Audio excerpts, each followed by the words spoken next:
Aujourd'hui, Robin, on voit plus ses yeux. Il dort toute la journée. Voilà, on est vraiment très inquiet pour Robin. Voilà, il s'est dégradé par le manque de soins, par tout un tas de problèmes qu'on a eu dans ce centre. Oui.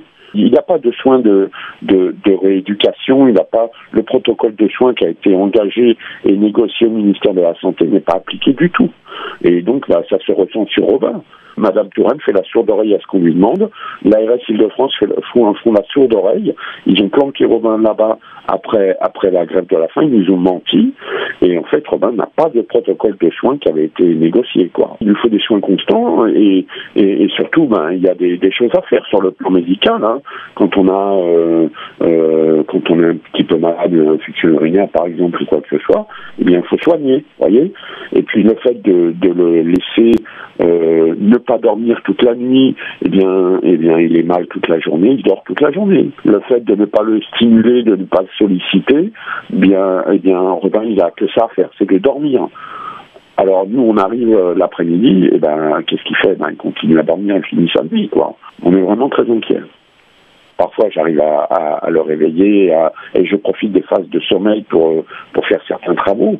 Mais ce que je trouve scandaleux, c'est que Mme Touraine et la RSI de France nous aient menti et continuent à nous mentir et à faire la sourde oreille en ayant mis Robin là-bas suite à ma grève de la faim, en nous faisant miroiter un protocole de soins qui a été fait par des professeurs.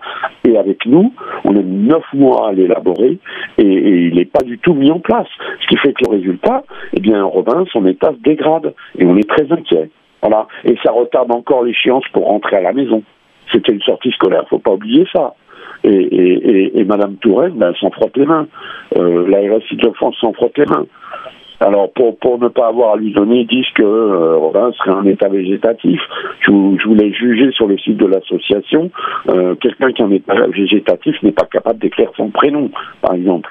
Nous, on a eu des retours de certains députés, pas les derniers qui l'ont contacté comme Gaby Charroux parce qu'elle ne leur répond pas, mais certains nous ont dit qu'elle leur disait que Robin était en état végétatif chronique, etc., etc. Pour nous, c'est très difficile parce qu'on vit en double, à savoir qu'on a pris un petit appartement en région parisienne, dans l'Oise, précisément, pour être proche de Robin. La vie est difficile pour nos 2 autres enfants qui sont à Vitrolles. Tous les frais sont en double. C'est très difficile. D'où le vide-grenier de dimanche, voilà, qui nous aide. Voilà.